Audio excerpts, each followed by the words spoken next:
Bonjour, bienvenue sur cette nouvelle vidéo. Aujourd'hui, un petit truc et astuce qui va faire place à un joli tuto. Comment pouvoir travailler et récupérer une toile qui s'est percée. Si vous aimez mes vidéos, je vous invite à vous abonner, c'est gratuit.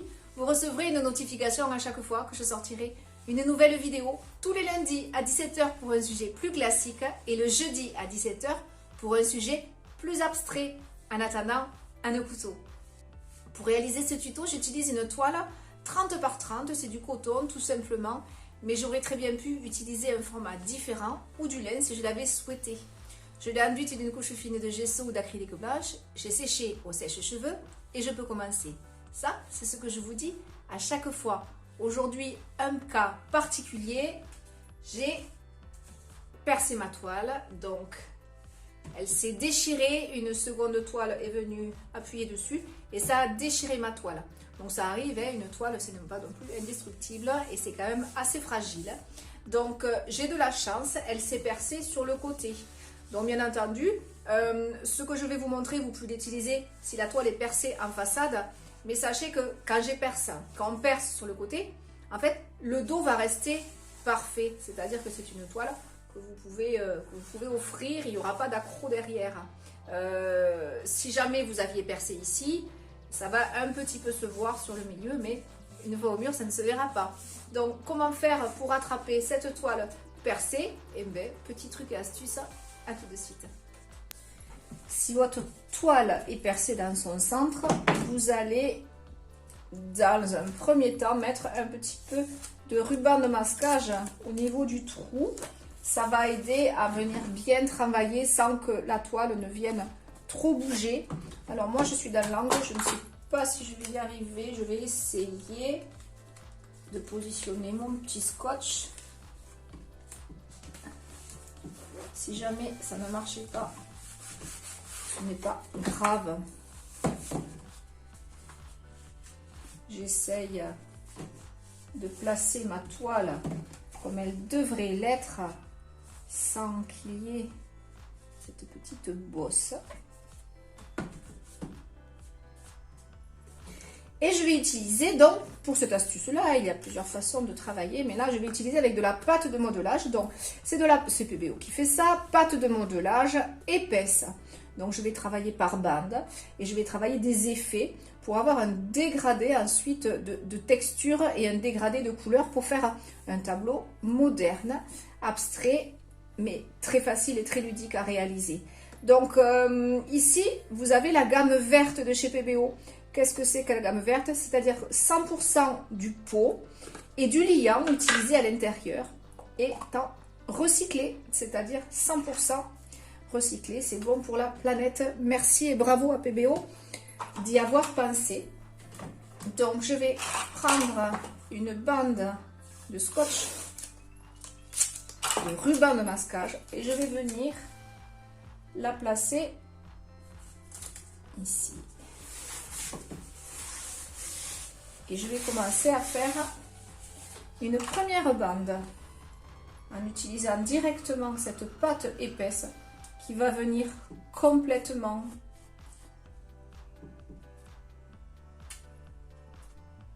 m'arranger mon trou. Ici, bien épais. Donc on va faire un dégradé autant dans l'épaisseur que dans la couleur. Ça va être joli. Je suis très très généreuse dans cette première couche.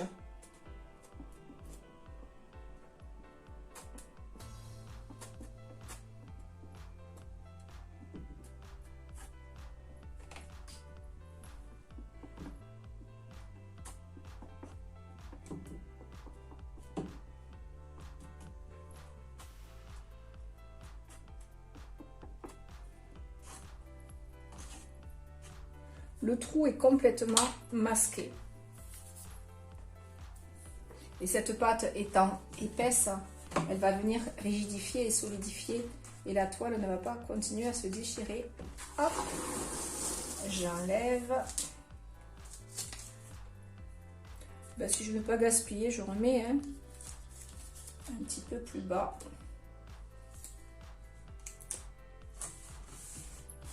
Et je viens faire une deuxième bande.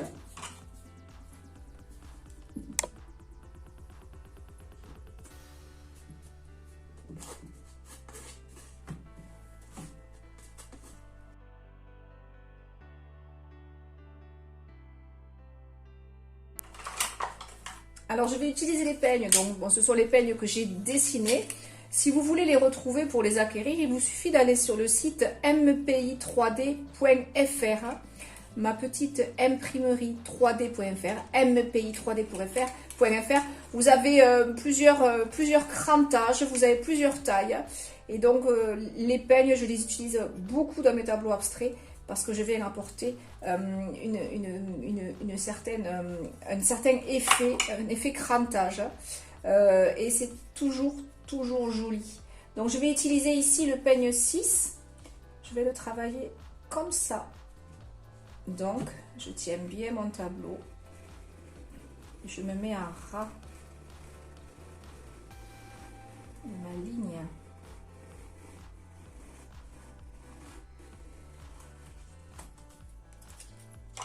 Je récupère ma pâte. J'enlève mon scotch.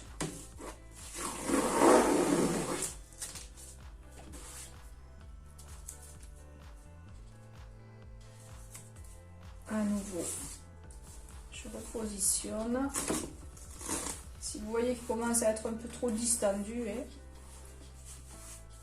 on le change.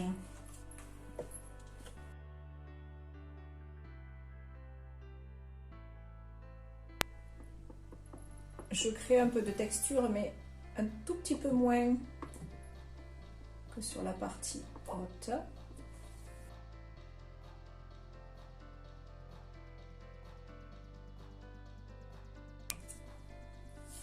Là, j'utilise le peigne numéro 2. Je vais l'utiliser ici pour avoir juste ce dentelé très fin.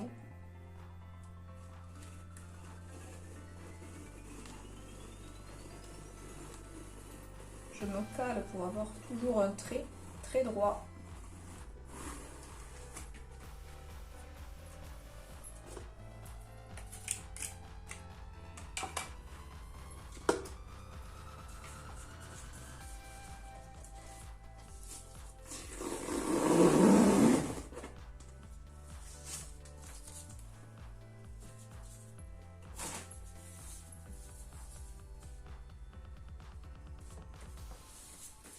Tant qu'il n'est pas sec, ça peut un tout petit peu ressortir ici le petit creux. Donc je n'hésite pas à en remettre pour que ça devienne complètement invisible. Et je sèche.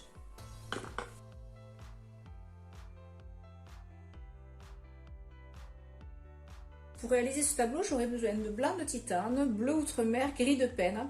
Et ensuite, j'ai récupéré quelques couleurs que j'avais déjà fabriquées, comme ici, avec un petit peu de violine, ce qui est fait avec du violet et du bleu outremer et du blanc.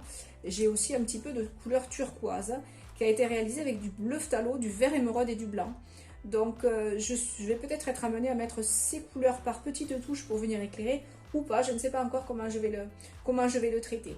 Donc je vais préparer un premier mélange avec du gris de peine, qui est très sombre, et du bleu outremer, dans une couleur très dense, que je ne vais pour le moment pas éclaircir et que je vais positionner sur la partie haute de mon tableau, là où la pâte de structure est bien sèche. Et pour ne pas abîmer cette pâte de structure, je vais le poser avec un bout d'éponge ou de mousse de récupération. Donc je vous montre.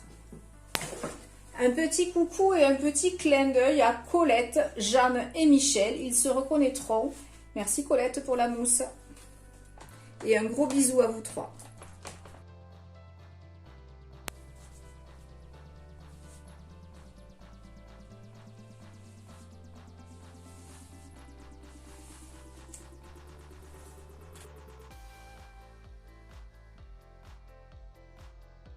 Je vais commencer à éclaircir cette couleur avec un petit peu de blanc.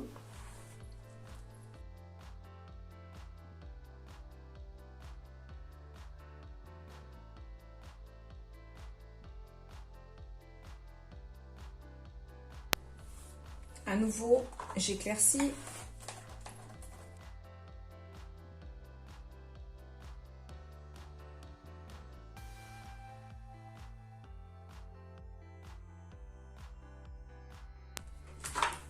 J'éclaircis à nouveau.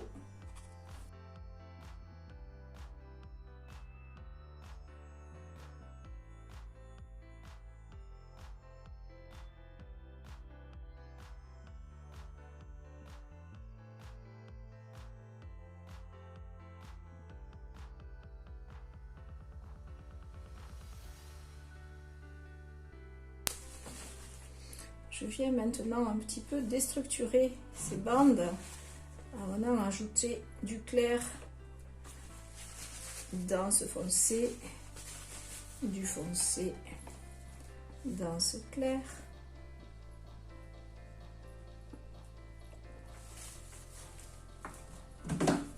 Je lisse un petit peu le bas, puisqu'on a dit qu'on faisait un dégradé, autant par la couleur que par la texture.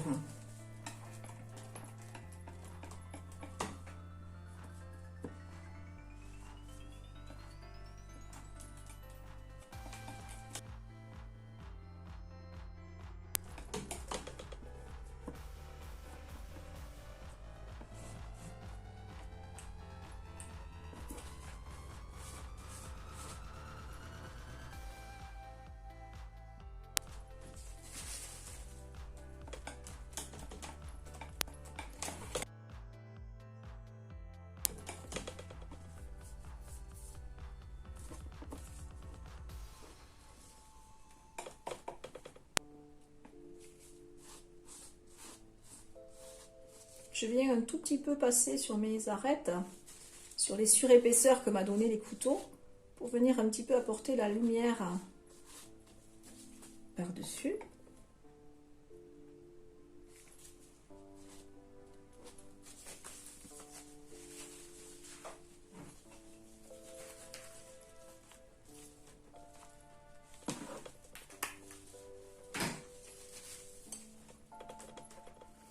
Un petit peu de blanc.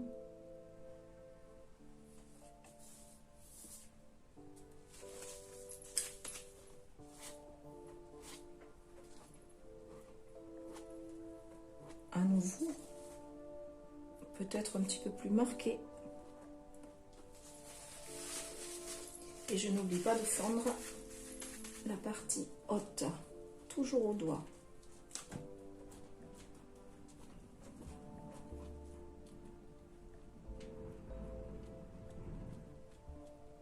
Pas tout à fait sec ici, là où il y avait le trou, c'est pas grave.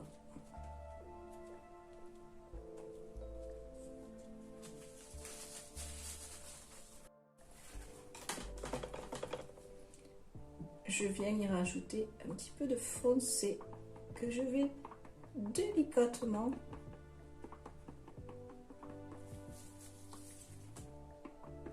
noyer dans mon plus clair. J'ai ainsi de la force dans cette partie haute qui, si on a envie de représenter une mer abstraite, un paysage abstrait, correspond bien entendu à la partie ciel.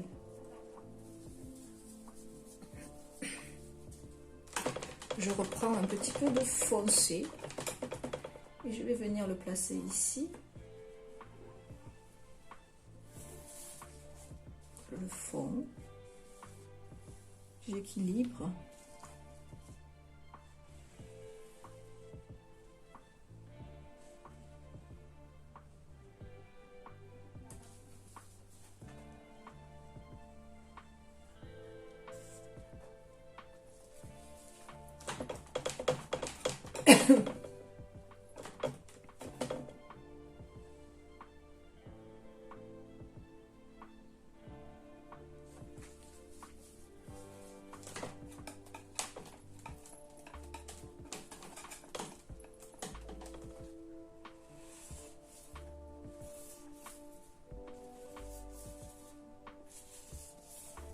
Je peux continuer dans ces camailleux de gris bleuté Ou je peux, comme je vous l'ai dit tout à l'heure, utiliser d'autres couleurs qui vont venir sublimer. Donc là, j'avais fait ce petit mélange violine avec du bleu outre-mer, du violet et du blanc. Je vais pouvoir en déposer un petit peu. Les couleurs s'harmonisent très très bien.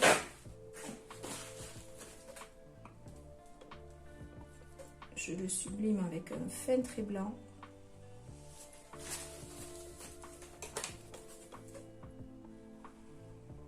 Un petit peu plus large.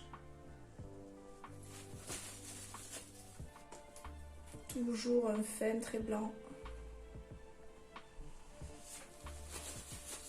On dirait presque des rouleaux de vagues. Je vais maintenant utiliser le turquoise, fait avec du bleu phthalo, du vert émeraude et du blanc.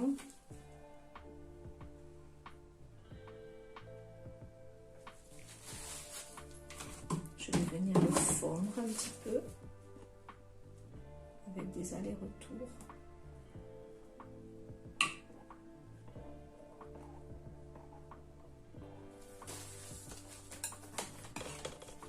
Du blanc par-dessus.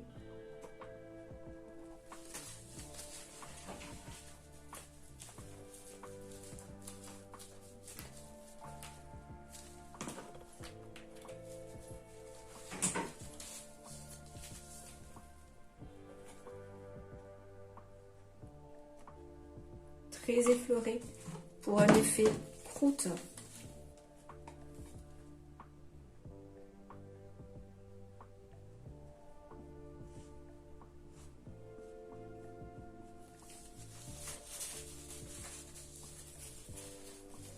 Un petit peu ici de saumoné ou voire d'ocre jaune et de blanc dans un ton vanille, avec un tout petit peu de jaune citron et du blanc bien sûr.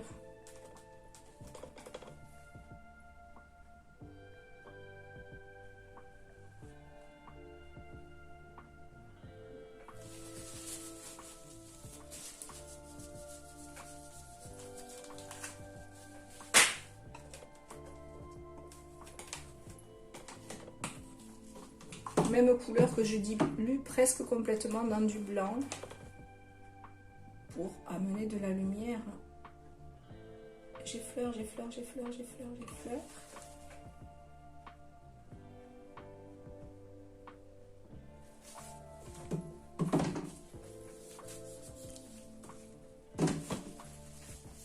Je peux réestomper, flouter. Ou laisser la croûte à ma convenance.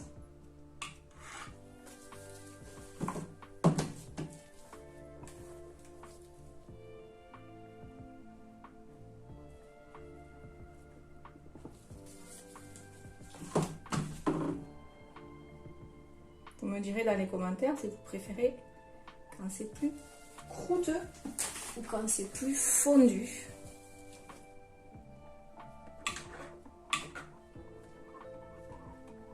Là, je vais jouer sur le fondu. Parce que je fais souvent le croûteux.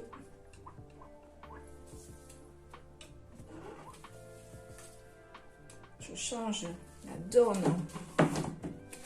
On pourrait presque imaginer ici un ciel tout doux.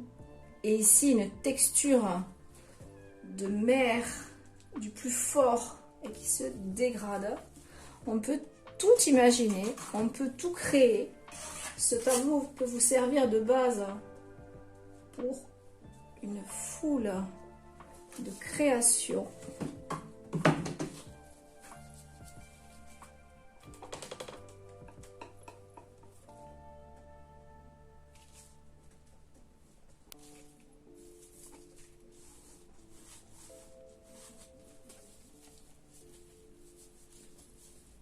C'est rigolo, je le vois bien dans l'autre sens aussi.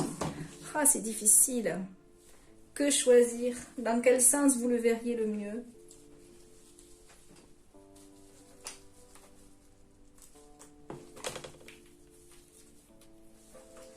Ici, on peut imaginer un soleil qui est feutré par les nuages. Et ici, un horizon.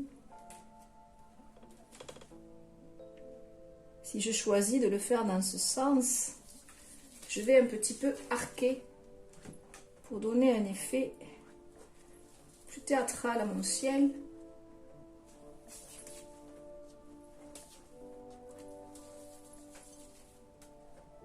En rajoutant des nuages bas,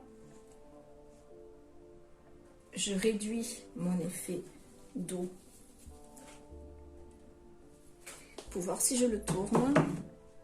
Et oui, là, on a vraiment décidé que nous avions le tableau dans ce sens. Une côte un peu floutée.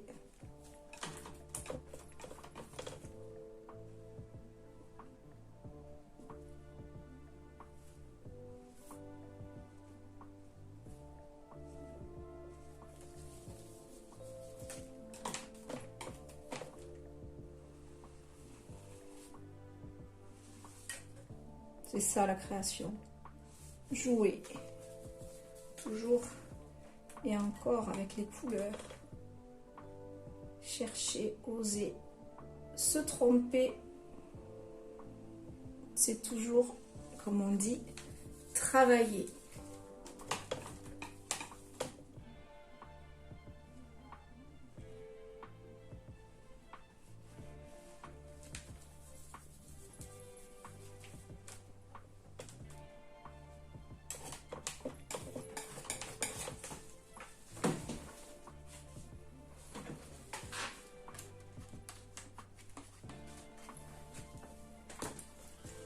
Et si je choisis de travailler dans ce sens, je peux venir jouer à nouveau avec la croûte sur ce premier plan.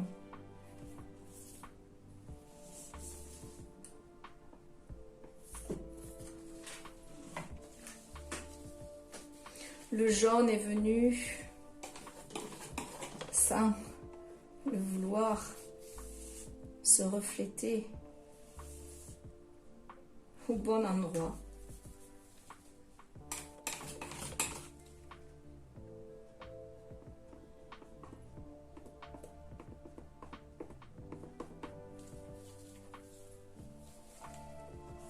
Je ne vais pas aller plus loin, je vais laisser ce côté abstrait à ma composition.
J'ai dilué un petit peu de peinture noire dans du White Spirit ou de l'essence de térébenthine, et pour un côté encore plus moderne, je viens projeter des gouttes